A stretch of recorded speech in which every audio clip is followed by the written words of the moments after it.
Hey everyone, intuitive and astrologer Lisa Salvatore here to talk to you about the upcoming full moon in Capricorn that we have taking place on June 21st. And we will also have a second full moon in Capricorn taking place exactly 1 month later on July 21st. In this video, we're going to specifically be talking about the significance of having these two full moons in the same sign. The first full moon on June 21st is occurring at the very first degree of Capricorn, and the second full moon, the next full moon on July 21st, will take place at the 29th degree of Capricorn. And this is very significant, and we're going to get into why. But first things first, if you are new here, welcome to my channel. It's lovely to have you here. Please be sure to like, share, and subscribe so that you never miss any content.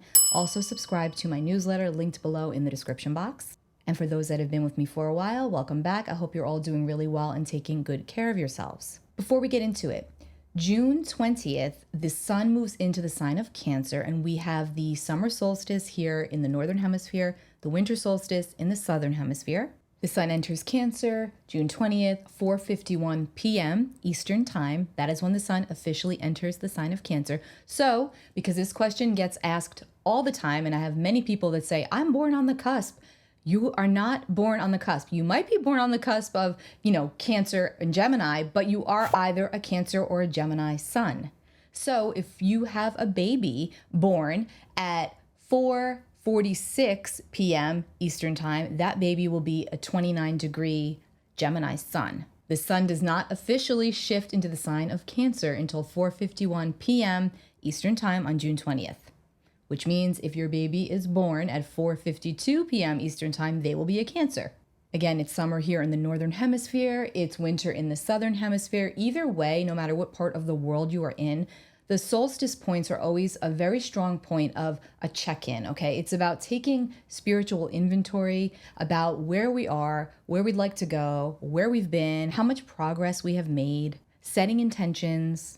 It's a time of recognition and release of what no longer serves to anchor in the new and to align with the current frequencies, with the current energies. So again, happy birthday, Cancer. It is your season. Happy summer here in the northern hemisphere and winter blessings in the southern hemisphere. Moving along, the full moon in Capricorn, the first of two, takes place on June 21st, right at the heels of the summer solstice, okay? So very powerful energies about letting go, about recognition, about renewal, about release. And this is really interesting, and it's very spiritually symbolic for many reasons. The sun is now in Cancer. Cancer is a very intuitive, sensitive water sign, very emotional. It's representative of the home, the family, the hearth, our foundation, our ancestry, our lineage, our parents. Not only the family that we are born into, but also the family that we choose. Because as we move along on our journey, family means different things for everybody. And as we all know, blood does not necessarily define family. Technically it does, but spiritually it does not always. So we've got the sun in the sign of Cancer now having just entered the sign of Cancer. So the collective celestial shift becomes that which is one of togetherness. It's more recognition of our own emotional worlds, our inner needs. We can maybe feel a little bit more cranky, especially if our needs are not being met, or if we're not meeting our own needs, I should say. And then we've got the first Capricorn full moon coming in right at the heels of the entrance of the sun into the sign of Cancer. Capricorn is the opposite sign of Cancer. The Cancer-Capricorn axis is the axis that really speaks to our personal life and our professional life, our public life. It's about our family. Again, family of choice, family of origin. It's about our work out in the world, the job that we go to, the legacy that we wish to leave behind, that which we're working toward, our achievements, foundations. So it's a very powerful axis. And the fact that we're going to have two full moons here, back to back, is putting a very strong emphasis and a lot of energies around the Capricorn area of your chart. So you're definitely going to want to look to your birth chart to see where these two full moons will fall for you. And because the first full moon is at the first degree, and then the second full moon is at the 29th degree, depending on your personal birth chart, they might not be in the same house, okay? And I don't want to confuse you. I've done a detailed video about this, okay? It's linked below in the description box. It's for purchase. It's very detailed, where I actually go much more deeply into how this works and what this means. But for all intents and purposes, look to the part of your chart that contains Capricorn, because that is where you're going to be receiving this energy or having situations come up or having a heightened awareness around situations or circumstances in these areas of your life, okay? By the house in which these full moons are going to occur. And even putting more significance to this, the fact that the first full moon is June 21st and it's at 1 degree of Capricorn, okay? The first degree is the very beginning. So it's like a blank slate, right? So something is coming up into our awareness.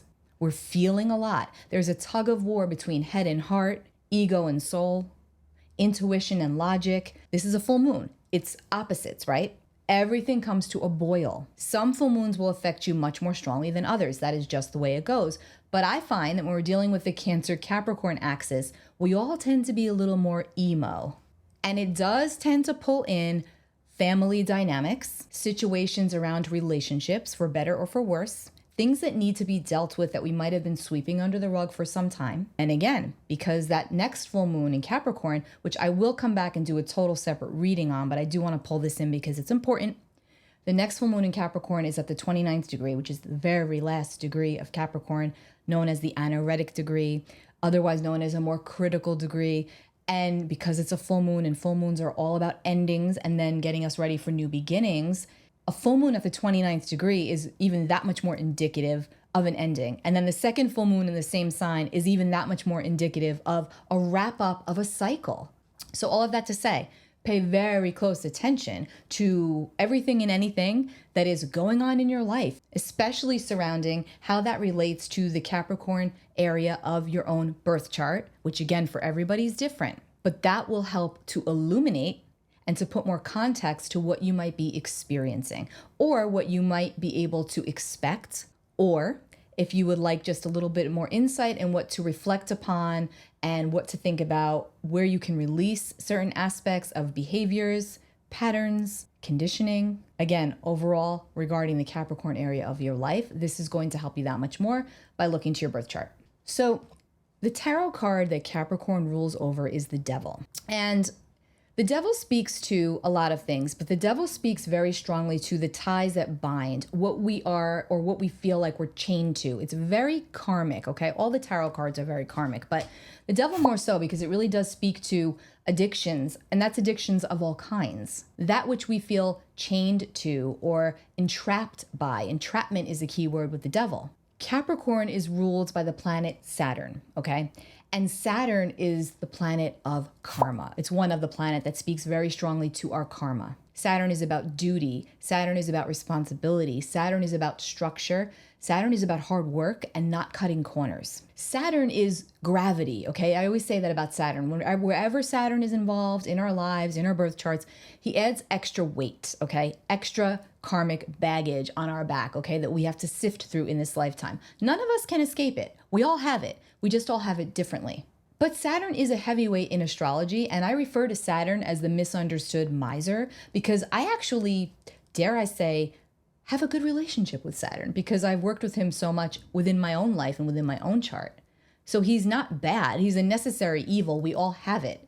Just like we all have those habits and behaviors that are not the best for ourselves, for our soul, and for our growth. And we know that, but they are the hardest ones to do away with because they're karmic, because they're familiar to us, even when that familiarity is not necessarily positive, it's what we know. So before I go ahead and get to the chart, just to emphasize this even more, the gravity of these next two full moons that we have incoming in the sign of Capricorn, both are ruled by Saturn, one at the very beginning, one at the very end. We're dealing with baggage, getting rid of baggage, releasing ourselves from baggage, mind, body, spirit, from whatever is holding us down, holding us back, what isn't good for us, or at the very least, we're recognizing it much more strongly. It can feel heavier, but there's going to be a lot of karmic calling cards calling for you within the next 4 to 6 week cycle. So it's a time to get serious. But it's not a time to be pessimistic because the shadow side to the Capricorn energy and to Saturn is that we can go pessimistic. So we want to try to avoid being pessimistic, but we must also be realistic. Remember, Capricorn is an earth sign. It's all about hard work, achievement. It's very grounded. It's very practical. It is not a light and fancy sign at all. If you follow me, you know I always say about heavy Capricorn placements, it's like the Eeyore placements, like Eeyore from Winnie the Pooh.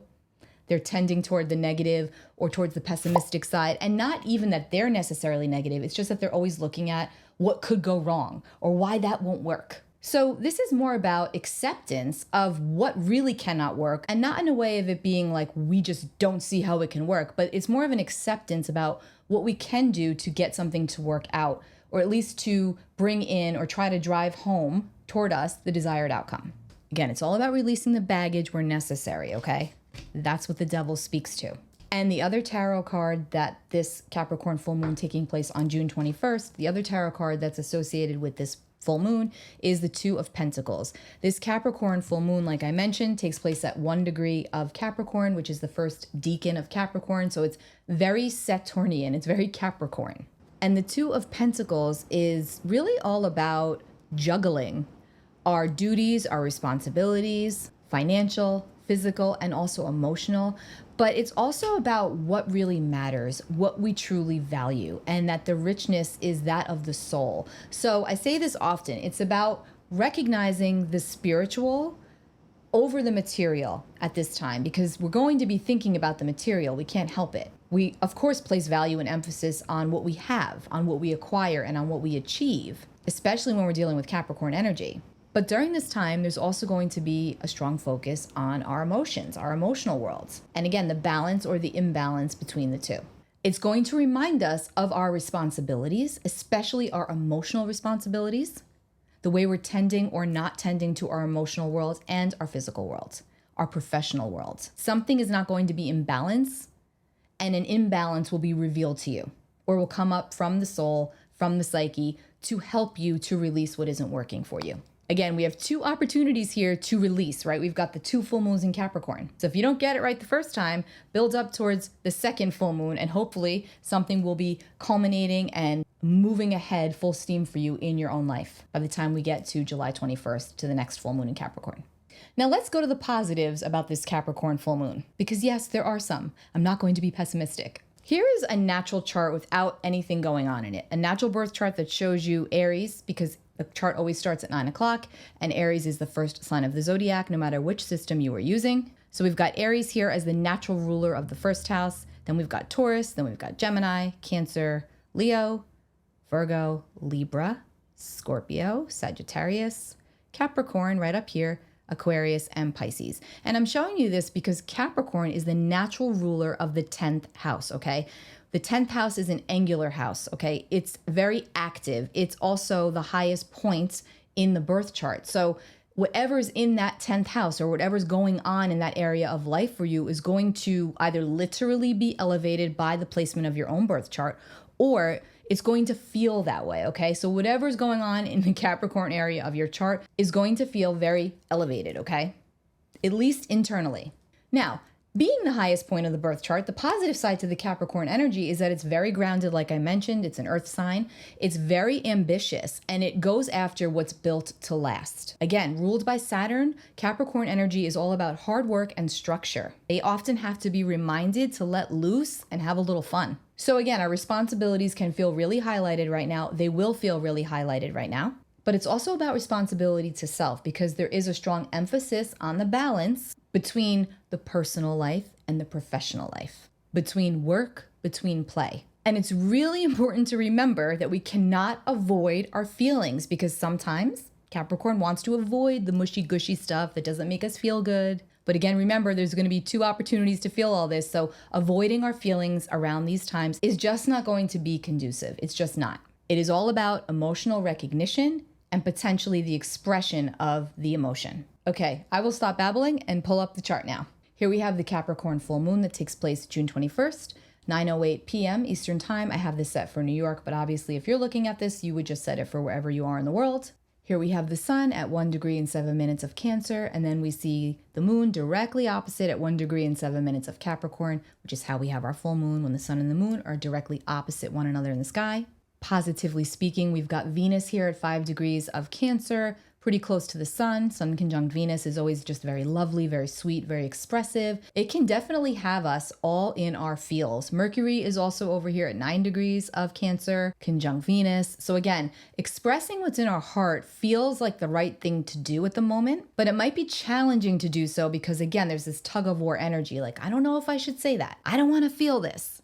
I'm feeling too much. But remember, we can't avoid our feelings. The more watery you are, which is Cancer, Pisces, Scorpio energy, you know, the realm of emotion is not a stranger to you. Now, everyone's going to feel this full moon, okay? Definitely. But those that are going to be impacted the strongest, or who will likely feel these energies the strongest, are going to be our water signs, which are Cancer, Pisces, and Scorpio, especially if your moon falls in a water sign. And even more specifically, if your placements fall between 0 and 4 degrees of water, again, water being Cancer, Pisces, or Scorpio. And also if you have cardinal placements, which is Capricorn, Aries, Libra, and Cancer. And again, strongest if your planets are between 1 and 4 degrees. Now also our earth signs, Taurus and Virgo, especially if your sun or your moon or your rising sign fall in any of the 3 earth signs between 0 and 4 degrees, this full moon can definitely feel stronger for you as well. Basically for everybody, but for those cardinal individuals, Cancer, Capricorn, Aries, Libra, especially in the earlier degrees, you're likely going to feel this the strongest, or the magnitude of this full moon, I should say. The ruler of this full moon, like I mentioned, is Saturn, and Saturn is right here at 19 degrees of Pisces, getting ready to station retrograde. Saturn will station retrograde on June 29th. So that means that the ruler of this full moon, who we're already feeling the weight of, is feeling even more weighty as he gets ready to station retrograde. As a planet's getting ready to station, it's like we're getting a double dose of that energy. So again, it's just a really strong feeling of endings and beginnings. Karma coming back around, repetitive situations that we feel the need to work through. We feel the responsibility to work through. Because again, Saturn's asking us to get serious about where we want to move forward and how we're going to do that. And what is holding us back? What's standing in the way of that?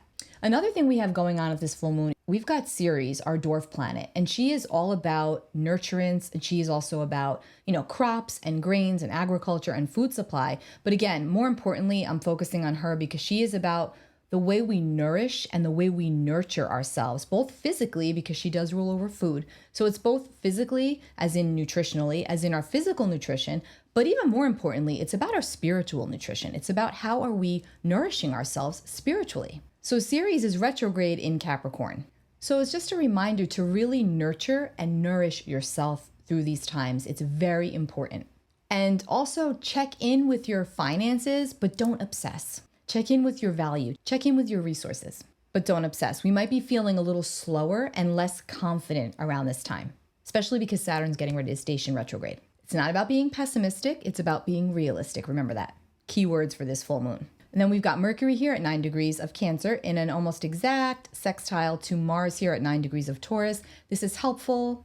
This is sweet. This is creative. This is grounded communication coming from the heart. And it's about remembering that everybody has their own perception. And we have to allow people to be who they are. We have to lead with love. We have to allow ourselves to have our own perception, our own experience, and our own opinion, but we also have to allow others to do the same. And we have to try to find that middle ground. And this Mercury-Mars aspect can support that, even if we're feeling very ramped up emotionally, and even if we're feeling agitated. This aspect can help to smooth that out. And speaking of Mars, Mars is widely trine the moon. I'm going to count this because it's a positive aspect, it's beneficial, and we don't have a whole lot of beneficial energy here around this full moon, which doesn't mean it's bad, right? Again, I'm being realistic, not pessimistic. So Mars is in a wide trine to the moon. Again, our energy levels can just be all over the place, our physical and our emotional energies. We also have Chiron here at 23 Aries, conjunct Eris at 25 of Aries.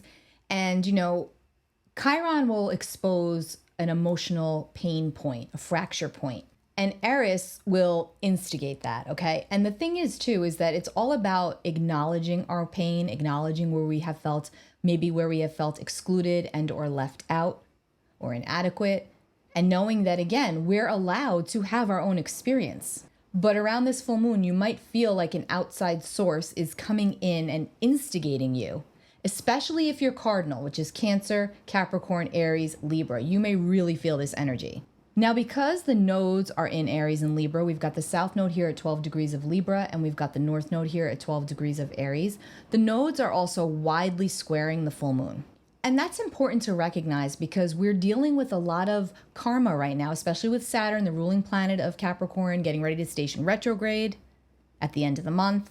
It will be retrograde at the time of the next full moon. So this is about fate. This is about karma.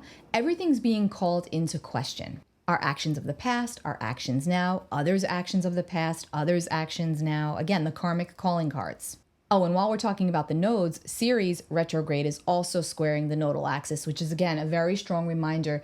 If you don't take the time to nourish yourself mind, body, soul, there can be implications. And again, I'm going to emphasize, if you're strong cardinal energy, Capricorn, Cancer, Aries, Libra, you're going to feel that much more strongly.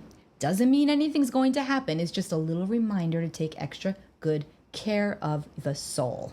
And we've got the sun here at 1 degree of Cancer, in conjunct or quincunx Pluto over here at 1 degree of Aquarius. That's a 150 degree aspect. And it's just as funky as it sounds, the quincunx. So this is all about our personal power. This is about acknowledging our personal power, or where we feel like we're lacking in our personal power. Our personal power can feel skewed right now. So again, there's recognition of where we're feeling empowered and disempowered. That can be a good thing. And then we also have 2 fixed stars here that are tightly aligned with this full moon in Capricorn. We've got Speculum at 1 degree and 22 minutes of Capricorn. And then we have fixed star Al-Nassel at 1 degree and 36 minutes of Capricorn. Now, both Speculum and Al-Nassel fall in the constellation of Sagittarius, also known as, where they fall is known as the constellation of words. And Speculum sounds like speak your mind. So there's a strong emphasis on communication right now around this full moon, as we mentioned, and the implications of that communication, or the implications of not having the communications that we need to have. Now, the interesting thing is that Speculum is actually located, like I said, in the constellation of Sagittarius, and the symbol for Sagittarius is the centaur that holds the bow and archer. Now, Speculum comes from the Latin word for spear, and this particular fixed star is located in the bow of the archer. And by the way, Star Walk is an amazing app where you can actually locate the constellations, so you may want to check that out if you're interested. So Speculum pulls in a laser sharp focus, a determined focus. Think about a bow and arrow, right? We want to hit our mark. It makes us feel very determined. Capricorn is also a very determined sign. So we are determined to move towards something, to work on something, to move forward, to achieve. Our ambitions can feel very high, but just try not to overshoot the mark. And then Al-Nassel actually means the point. So this fixed star falls in the arrowhead in the constellation of Sagittarius. Now, Al-Nassel carries with it the vibration of also determination, but it's also about how our determination pulls us into action and how that action affects our lives. How these actions can bring in positivity, can bring in honor, can bring in recognition. Remember, Capricorn is a sign. Remember, it's at the top of the chart. Capricorn is a sign that is very strongly associated with our ambitions and our achievements and our work, our reputation, what we're known for, what we would like to be known for. So this is all to say that we co-create our destiny. Karma is very real, but we co-create our destiny. And at any given point, we can rewrite the script. Fate is very real, but so is free will. So remember, all of our actions have consequences, just as all of our inactions have consequences. We can bring in our own honor and recognition, and we can also bring in our own troubles and losses, or we can have a hand in it, right? Because we co-create. It's all about the choices that we make. So here's the reading for the Capricorn full moon, 1 degree. Yes, it's a full moon, and yes, it's associated with endings, but it's the 1st degree, so there's also a strong link to new beginnings. So really vibe on, again, by the Capricorn area of your chart, set some intentions on where, what, and how you can release to bring in and anchor in the new of what you truly desire. So here is a quick rundown on where this full moon is going to fall for you by your rising sign. Again, check your chart for accuracy, okay? Use the Placidus house system. If you're Aries rising, this full moon will take place in your 10th house. Taurus, it will be your 9th house. Gemini, your 8th house. Cancer, your 7th. Leo, your 6th. Virgo, your 5th. Libra, your 4th. Scorpio, your third, Sagittarius, your second, Capricorn, your first house, Aquarius, your 12th, and Pisces, your 11th house. And don't forget that linked in the description box below, I have that tutorial, very detailed tutorial on how to understand this at a deeper level. And that is content that you can use all the time. It's evergreen, so be sure to check that out. And one more thing I want to mention for my advanced astro peeps, Saturn will station retrograde, like I mentioned, on June 29th. Saturn will be retrograde until mid-November, I think the 15th, for frame of reference. Saturn will station retrograde at 19 degrees and 26 minutes of Pisces. And Saturn's going to move all the way back to 12 degrees and 42 minutes of Pisces. So if you have any of your points or placements between 12 and 19 degrees of not only Pisces, but Virgo, Gemini, and Sagittarius, which are our mutable signs, you're going to feel the gravity, which is the key word I use for Saturn all the time, the gravity of the Saturn retrograde that much more. Again, that is not bad. That just means that you might notice that something repetitive keeps coming around for you to deal with or to contend with so that you can transcend some karma, because that's what Saturn's all about. And because we're dealing with two full moons that are ruled by Saturn, it can be that much more prevalent around these times. So pay attention to it. And if that lands with you and you're like, what is she talking about? Don't even worry about what I just said. Take really good care of yourselves. I am here for you. Be sure to subscribe to my newsletter. I have two different options. One is more interactive, and I actually do weekly forecasts. And the other one is informative as well. So be sure to take a look at that. It's linked in the description box below. I do offer private consultations, which are limited right now. I should be opening up my calendar again soon. I may have some left. You can check that out. The link is also in the description box, or you can just go right to my website, lisasalvatore.com.